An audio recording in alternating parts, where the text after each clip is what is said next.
Hello my viewers, welcome back to the channel. And by the video title, you know what this video is about. Another day for the play-in. This time it's the east side right here.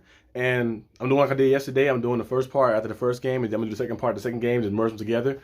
But my goddamn Heat lost. I should have just watched wrestling. I should have watched AEW instead of tuning into the Heat game. They were going to play like this. I don't know why they went out there and played like that. At one point, you know, they kind of got a little rhythm, and it was up by 12 points at halftime, and then they started tripping. And went out there and started building brick houses, hitting brick after brick after brick after brick. Jimmy Butler hurt his I think his like knee or something like that. You know, Kelly Oubre did some type of Karate Kid somersault frog splash on his leg and messed him up. And then Jimmy Butler wasn't the same the rest of the game like that. But even before that, he was already missing shots and stuff. He was playing a little stagnant, playing a little stale. And then also Tyler Hero building a brick house. Now in the fourth quarter he came to play. He hit some tough shots and stuff. He scored like 17 points in the fourth quarter. 17, 18 points in the fourth quarter, but it wasn't enough. Bam Adebayo didn't shoot poorly, but he didn't shoot the ball really too much. Bam Adebayo only had, 10, 12 points. He only shot the ball, I think 9 or 10 times. He was 5 for 9, 5 for 10. You need more than that. You're an all-star, man. You're a three-time all-star.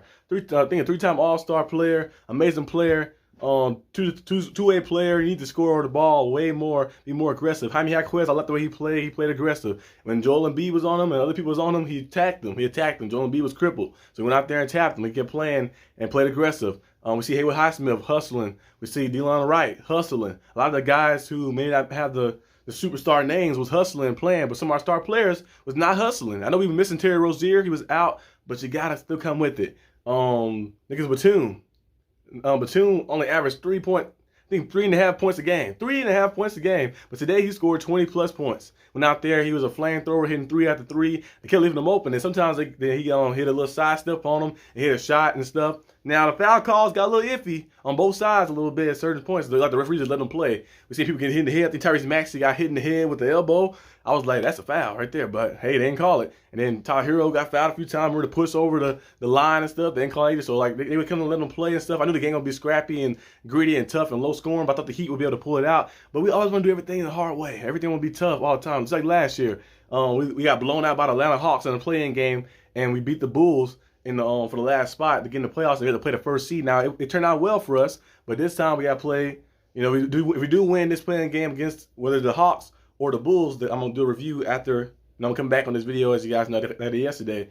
We'll see what happens in that game. If we do win, we gotta play goddamn Celtics. And the Celtics are our rivals, you know, in the playoffs. We have beaten the Celtics on a few occasions in the playoffs since 2010, really, the past decade. Well, it's a little longer than a decade, but we've been beating them since 2010. Like, had some good matchups and some favorable matchups, and we went out there and defeated them. But this time it'll be a little different. They're the first seed. We'll be going on the road first game. But I always say, if you're a team on the road, you gotta win the first one. You gotta win the first one, because the first one's gonna be a game where people trying to do a fill-out process. You come in, punch them in the mouth, win the first one, and even if you lose the second one, you can bring it back to your house, and you gotta see what happens. But we're gonna see if we can get into the playoffs first, if we can defeat either the Bulls or the Hawks. I think the Hawks should be able to beat the Bulls, so it's gonna be maybe us versus the Hawks, but you never know what could happen. But I'm mad my Heat didn't go out there and play the basketball they're supposed to be playing, but we'll see if we can bounce back. Shout out to the 76ers. They got the win. They be playing the Knicks. Joel Embiid got played a little shaky today like that, but he in the clutch situation went out there and made some big plays. So we're going to see what happens after this game right here go off. And I'll get back to you guys in a few. Yeah, guys, the Bulls handle business.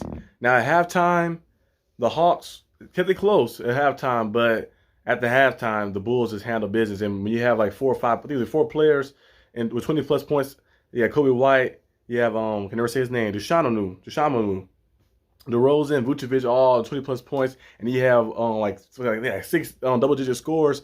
It's very hard to win like that. They just went out there and just dominated. They was firing on all cylinders on offense, and then by the fourth quarter came, I think the score was like 114 to 90. It was 112 to like 92 or something. So I kind of sensed that, okay, this game might be coming to an end.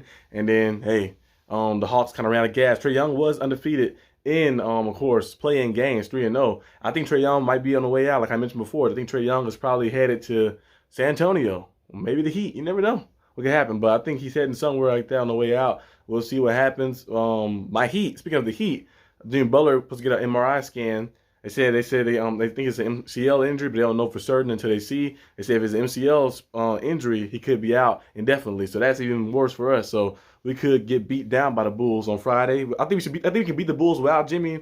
But even if you do, if Jay Butler's not there, you got your star player, your best player on the team there, and you got to play against the 64-win team in the Celtics. That's gonna be a very tough matchup. But we're gonna see what happened on Friday when the Heat. I think the Heat play. Yeah, I think it's Friday. Yeah, the Heat play the Bulls Friday. Then we have the Pelicans gonna be playing the Kings as well. And those, hey, win and go home. So you win, you're in. You lose, you're out. So we're gonna see what happens in those games. But this is all I got for the video today, guys. Hope you guys enjoyed this video. If you leave a like and subscribe for more content. The Bulls handle business. The 76ers handle business. Yesterday, the Lakers handle business and the Kings handle business, and now we're going to see who can get the last spots in the playing games that's coming up, and then we're going to have the playoff videos as well, too, so be on the lookout for all that stuff coming.